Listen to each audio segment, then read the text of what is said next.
अस्सलाम वालेकुम स्टूडेंट, कैसे हैं आप सब। आई होप आप सब ठीक होंगे। आज का जो हमारा लेक्चर है वो यूनिट नंबर 1 क्लास 10 का शॉर्ट क्वेश्चन के हवाले से है, जिसमें हमने प्रीवियस लेक्चर में हमने first 5 short question cover up किए थे। आज के लेक्चर में हमने नेक्स्ट जो है वो कंप्लीट 14 तक जो है इस लेक्चर में कवर अप करने हैं, ताकि हमारा जो इस चैप्टर का है यूनिट नंबर 1 जो क्लास 10 का यूनिट नंबर 1 का जो शॉर्ट क्वेश्चन का है ना हमारा पोर्शन, वो कंप्लीट हो जाए। लॉन्ग क्वेश्चन के मैंने जो लेक्चर्स है वो अपलोड कर दिए हैं। जिन स्टूडेंट ने उनको नहीं देखा वो यूट्यूब पे लाजमी तौर पर इसको देखें, ताकि आपका कॉन्सेप्ट जो है वो क्लियर हो और long question plus short question के हवाले से आपकी ग्रिप हो। नेक्स्ट हम अपने लेक्चर को स्टार्ट करते हैं। लेक्चर को स्टार्ट करने से पहले मैं आपसे रिक्वेस्ट करूँगी कि मेरे चैनल को सब्सक्राइब करें, बेल आइकन प्रेस करें और लाइक और कॉमेंट लाजमी तौर पर करें और अपने फ्रेंड्स के साथ इसको शेयर करें। पहला जो क्वेश्चन है, जो हमारा 6 क्वेश्चन है, क्योंकि हमने फर्स्ट 5 जो थे वो कवर अप कर लिए थे। नेक्स्ट जो है वो कहता है कि why is the equilibrium state attainable from either way. Either way से कैसे इक्विलिब्रियम स्टेट अटेनेबल होती है। इसका जो शॉर्ट क्वेश्चन है एज इट इज़ मैंने नोट्स के ज़रिए प्रिपेयर किया है। आप इसका स्क्रीनशॉट या इसको आप अपने नोट्स में अपने रजिस्टर पर राइट डाउन कर सकते हैं और ये मुकम्मल 2 नंबर का शॉर्ट क्वेश्चन जो है वो कंप्लीट है। वो कहते हैं why is the equilibrium state attainable from either way. Equilibrium state वो होती है जहाँ पर rate of forward reaction is equal to rate of reverse reaction. वो कहते हैं कैसे अटेन कर सकते हैं हम। वो कहते हैं इसको अटेन कर सकते हैं चाहे हम इसको रिएक्टेंट से स्टार्ट करें यानी फॉरवर्ड से स्टार्ट करें, चाहे इसे हम प्रोडक्ट से स्टार्ट करें। If the reaction start from reactant to product then it is considered as the forward reaction, and if the reaction start from the products to reactant then it is the reverse reaction। यानी अगर reactant to product reaction जा रहा है तो वो forward है और product to reactant जा रहा है तो फिर वो क्या होगा, reverse होगा। इस क्वेश्चन का ये आंसर है। नेक्स्ट जो है हमारा क्वेश्चन वो है what is the relationship between the active mass and the rate of reaction। Rate of reaction और एक्टिव मास में क्या रिलेशनशिप है, उसके हवाले से हमें इस शॉर्ट क्वेश्चन में बताएं, उसको डिटेल से डिस्कस करें। इस शॉर्ट क्वेश्चन में वो जो कह रहा है वो ये कह रहा है कि रिलेशनशिप बताएं। हमने प्रीवियस लेक्चर में law of mass of action में भी पढ़ा था कि रेट ऑफ रिएक्शन का एक्टिव मास के साथ क्या रिलेशन है। फर्दर मैंने राइट डाउन भी किया कि रेट ऑफ रिएक्शन और एक्टिव मास ऑफ सब्सटेंस का क्या रिएक्शन है, क्या रिलेशनशिप है। अब देखिए ये हमारे पास एक रिवर्सिबल रिएक्शन है, इसमें रेट ऑफ रिएक्शन और साथ ये जो हमारे पास मोलर कंसंट्रेशन ये जो दी हुई है ये हमारे पास क्या है, एक्टिव मास है।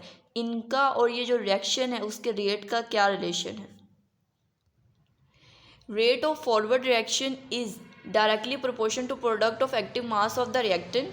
फॉरवर्ड रिएक्शन का जो एक्टिव मास के साथ ये रिलेशन है कि वो इनके डायरेक्टली प्रोपोर्शन है। हमारे पास अगर फॉरवर्ड रिएक्शन है वो डायरेक्टली प्रोपोर्शन है active mass of the reactant product of both of reactant. अगर हम रिवर्स रिएक्शन का भी लें, रिवर्स रिएक्शन का एक्टिव मास के साथ क्या रिलेशन होगा, तो फिर वो जो होगा rate of reverse reaction directly proportion to product of active mass of the reactant. तो आप फॉरवर्ड में लिख दें या रिवर्स में लिख दें तो हमारा आंसर जो होगा वो ठीक होगा। नेक्स्ट जो है हमारा शॉर्ट क्वेश्चन वो ये है कि drive the equilibrium constant expression for the synthesis of ammonia from the nitrogen and the hydrogen. Nitrogen और हाइड्रोजन से जो सिंथेसिस हुई है अमोनिया की उसका इक्विलिब्रियम कांस्टेंट बताएं। इक्विलिब्रियम यूनिट कांस्टेंट यूनिट में हमने ये भी पढ़ा था कि हमने 2 फर्दर एग्जांपल भी की थी जिसमें हमने अमोनिया को डिस्कस किया था और नाइट्रिक ऑक्साइड को डिस्कस किया था। तो उनमें से जो अमोनिया की एग्जांपल थी वो उसको हमने इस शॉर्ट क्वेश्चन में पुटअप करना है।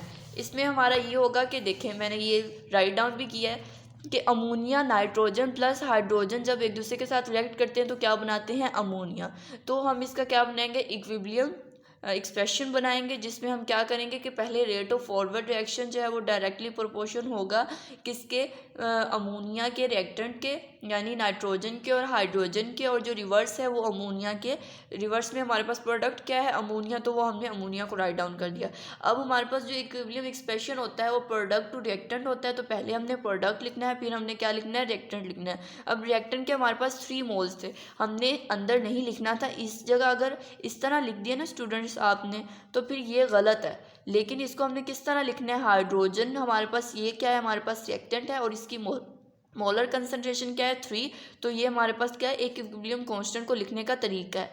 तो ये हमारे पास KC is the equilibrium constant expression. Next one जो हमारा शॉर्ट क्वेश्चन है वो है शॉर्ट क्वेश्चन नंबर 9, जिसमें हमने इक्विलिब्रियम कांस्टेंट एक्सप्रेशन लिखना है इन दो रिएक्शंस के का, ठीक है। इसमें हमने हाइड्रोजन आयोडाइड का और मीथेन प्लस वाटर जो इनके प्रोडक्ट बने हैं कार्बन डाइऑक्साइड और हाइड्रोजन को रिएक्ट करने से इनका क्या लिखना है हमने, इक्विलिब्रियम कांस्टेंट। नेक्स्ट जो है वो हमने इक्विलिब्रियम कांस्टेंट एक्सप्रेशन लिखना है किसका, ये रिएक्शन है हमारे पास हाइड्रोजन और आयोडीन जो है वो एक दूसरे के साथ रिएक्ट करते हैं तो हाइड्रोजन आयोडाइड बनता है।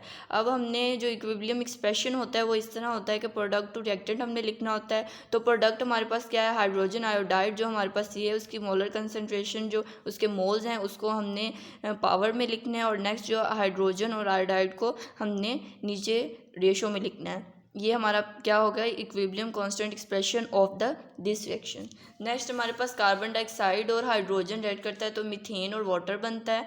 तो मीथेन हमारे पास क्या है और वाटर हमारे पास प्रोडक्ट है, इसको हमने राइट डाउन करना है CH4 और H2O, और नेक्स्ट हमने इसके रिएक्टेंट को नीचे राइट डाउन कर लेना है। नेक्स्ट जो है हमारे पास क्या है, हमारे पास क्वेश्चन नंबर 10 है, उसमें लिखना है कि how the direction of reaction can be predicted. ये हमने लॉन्ग क्वेश्चन पढ़ा था इंपॉर्टेंट ऑफ इक्विलिब्रियम कांस्टेंट, जिसमें हमने डायरेक्शन को एक्सटेंट को प्रिडिक्ट किया था। तो उसका जो फर्स्ट पैराग्राफ है उसको आपने लिखना है, जो कि मैंने राइट डाउन भी किया हुआ है। इसमें हमने क्या लिखना है कि direction of reaction can be predicted by inserting the concentration of reactant and the product at the particular moment in the equilibrium expression. Equilibrium expression में पार्टिकुलर मोमेंट पे जब हमारे पास रिएक्टेंट और प्रोडक्ट जो हैं इक्वल हो गए। अब देखें अगर हम हमारे पास दोनों की कंसंट्रेशन, दोनों का रेट जो है वो इक्वल हो गया, तो अगर हम चाहते हैं कि रिएक्शन जो है वो रिवर्स में जाए तो हम क्या करेंगे, हम इस तरह करेंगे कि ए की कंसंट्रेशन को कम कर देंगे। जिसकी कंसंट्रेशन कम होगी तो रिएक्शन उसके ऑपोजिट चला जाएगा। अब रिएक्टेंट कम हो गए तो रिएक्शन क्या हो जाएगा, रिवर्स की तरफ चला जाएगा, और अगर प्रोडक्ट कम हो गए तो रिएक्शन किस तरफ चला जाएगा, फॉरवर्ड की तरफ चला जाएगा। तो इस तरह हम डायरेक्शन को प्रिडिक्ट कर सकते हैं उस कंसंट्रेशन को पुट अप करके पार्टिकुलर मूवमेंट में, ताकि हम ये जान सके कि आइदर ये रिएक्शन फॉरवर्ड में जाएगा या आइदर रिवर्स में जाएगा। ठीक है स्टूडेंट। नेक्स्ट जो है हमारा क्वेश्चन, उसमें हमने ये पढ़ना है कि how can you now that a reaction has achieved an equilibrium state. Equilibrium state को उसने कैसे अचीव किया है, वो क्या, कैसे हमें पता चलेगा, कैसे हम नाउ करेंगे, जानेंगे कि इक्विलिब्रियम स्टेट जो है वो अचीवेबल हो चुकी है। और इसका ये भी है कि अगर इक्विलिब्रियम स्टेट जो है वो अचीवेबल कैसे दोबारा की जा सकती है अगर वो डिस्टर्ब हो जाए। तो इसका आंसर ये है हमारे पास। अब देखिए स्टूडेंट्स, इक्विलिब्रियम स्टेट को हम अचीव कर सकते हैं जब हमारे पास क्या होगा, QC is equal to KC हो जाए, यानी फॉरवर्ड और रिवर्स रिएक्शन का रेट जो है वो इक्वल हो जाए, तब हम क्या कर सकते हैं, इक्विलिब्रियम स्टेट को अटेन कर सकते हैं। सिंपल वर्ड में अब देखिए, अगर अटेन नहीं होती, पहले हमारे पास क्या होती है, QC जो होता है वो क्या होता है हमारे पास, लेस देन KC होता है, तो हमारे पास फॉरवर्ड में जाता है। फिर QC हमारे पास ग्रेटर देन जो है, पहले लेस देन होता है फिर ग्रेटर देन, जब लेस देन होता है तो हमारे पास क्या होता है, फॉरवर्ड में जाता है, और जब ग्रेटर देन होता है KC तो हमारे पास रिवर्स में जाता है।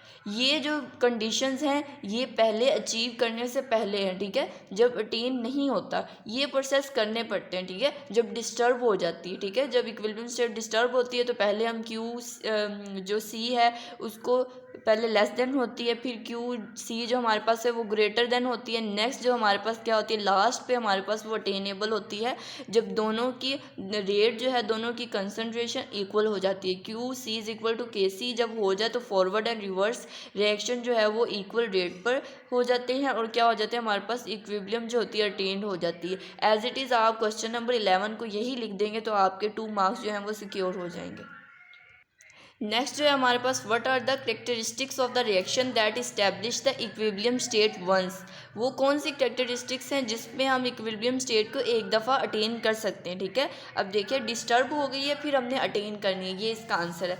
इसमें क्या हमने करना है कि देखें, an equilibrium state can be disturb and again achieved under the given conditions of pressure, concentration and temperature. वो कह रहा है कि इक्विलिब्रियम स्टेट को हम एक पॉइंट पे कैसे दोबारा जो है उसको अटेन कर सकते हैं। तो ये है कि टेम्परेचर और कंसंट्रेशन इनमें हम अप्स एंड डाउन करें, प्रेशर को ज़्यादा करें या कम करें, कंसनट्रेशन को ज़्यादा करें कम करें, टेम्परेचर को। इसी तरह करने से हम क्या कर सकते हैं, इक्विलिब्रियम स्टेट को दोबारा अटेन कर सकते हैं, जिसकी वजह से अगर डिस्टर्ब हुआ इक्विलिब्रियम स्टेट उसको हम दोबारा अटेन कर सकते हैं, अचीव कर सकते हैं। तो ये क्वेश्चन नंबर 12 का आंसर है। नेक्स्ट जो हमारा है क्वेश्चन नंबर 13 है, वो क्या कहता है, if the reaction quotient QC of the reaction is more than KC then what will be the direction of the reaction. अब ये QC जो हमारे पास क्या है, ग्रेटर देन है KC के। ये मैंने पहले भी आपको बताया, ये क्वेश्चन नंबर 11 में हमने डिस्कस किया कि QC ग्रेटर देन हो जाए तो क्या होता है डायरेक्शन, और QC लेस देन हो जाए तो क्या डायरेक्शन होती है।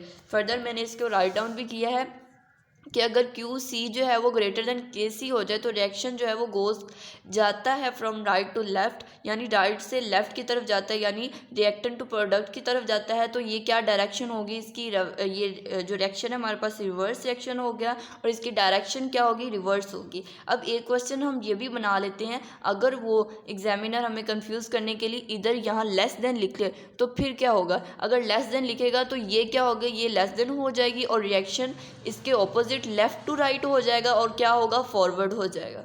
और इसके साथ आपने ये फिगर और डायग्राम भी लाजमी तौर पर बनानी है। नेक्स्ट हमारा क्वेश्चन है कि an industry was established based upon the reversible reaction. जो इंडस्ट्री इस्टेब्लिश हुई है वो रिवर्सिबल रिएक्शन पर बेस करती है, लेकिन ये फेल हो चुकी है प्रोडक्ट को कमर्शियल लेवल पर अचीव हासिल कर, मतलब उसको हासिल करने में ये क्या हो चुकी है, फेल आउट हो चुकी है। तो कहते हैं can you point out the basic failure reason being a chemist. अगर वो क्या रीज़न है जिसकी वजह से ये इंडस्ट्री में हम जो है वो कमर्शियल लेवल पे प्रोडक्ट को अचीव नहीं कर सकते। तो ये हमारे पास क्या है, वो कहता है कि इन अ रिवर्सिबल रिएक्शन प्रोडक्ट और रिएक्टेंट जो होते हैं उसकी अमाउंट वो सेम रहती है, लेकिन जब when the equilibrium state is achieve, तो जब अचीव हो जाती है तब हमारे पास प्रोडक्ट और जो रिएक्टेंट होते हैं वो क्या होते हैं, एक उनकी अमाउंट जो होती है वो सेम हो जाती है, रिएक्टेंट का जो रेट है वही प्रोडक्ट का हो जाता है। तो फिर क्या होता है, वो कहते हैं an industry has desired commercial product and it required amount. ठीक है, अब देखें इसमें हम सिंपल वर्ड में ये भी ले सकते हैं कि सिर्फ और सिर्फ रिवर्सिबल रिएक्शन के ज़रिए जब रेट को हम इक्वल कर लेते हैं तो फिर हम जो प्रोडक्ट होता है उसको अचीव कर लेते हैं, उसको हम जो है वो अटेन कर लेते हैं। लेकिन वो कहते हैं कमर्शियल लेवल पर वो फेल हो जाते हैं इसको अचीव करने में। उसका रीज़न ये है कि सिर्फ और सिर्फ इरिवर्सिबल रिएक्शन को हम कभी भी कमर्शियल लेवल का प्रोडक्ट हासिल करने के लिए नहीं ले सकते। क्यों? क्योंकि उसमें प्रोडक्ट और रिएक्टेंट की जो अमाउंट होती है वो इक्वल नहीं होती। डेट्स वो यूज़ द रिवर्सिबल रिएक्शन, और रिवर्सिबल रिएक्शन को लेता है तो हमारे पास क्या होता है, इक्विलिब्रियम स्टेट अचीव हो जाती है तो इंडस्ट्री जो अपना डिज़ायर प्रोडक्ट होता है वो ले सकती है, और फिर वो क्या करती है, वो जो रिक्वायर्ड अमाउंट होती है उसको वो अटेन कर लेती है, और इसी तरह जो प्रोडक्ट का सिलसिला होता है वो आगे बढ़ता जाता है। यही इसको एक दफ़ा रीड आउट कर देती हूँ। In a reversible reaction the amount of reactant and product remain same when the equilibrium state is achieve and industry has desired commercial product and it required amount. That's why an industry based upon the reversible reaction and failed to achieve product on commercial level। Student ये था आज का हमारा lecture जिसमें हमने discuss किया short questions को, जो हमने प्रीवियस लेक्चर में 5 शॉर्ट क्वेश्चन डिस्कस किए थे, इसमें हमने नेक्स्ट जितने भी हमारे रह चुके थे उसको हमने डिस्कस किया। आई होप आपको मेरा लेक्चर पसंद आया होगा। नेक्स्ट लेक्चर में हम नेक्स्ट टॉपिक को डिस्कस करेंगे, तब तक के लिए अल्लाह हाफिज़।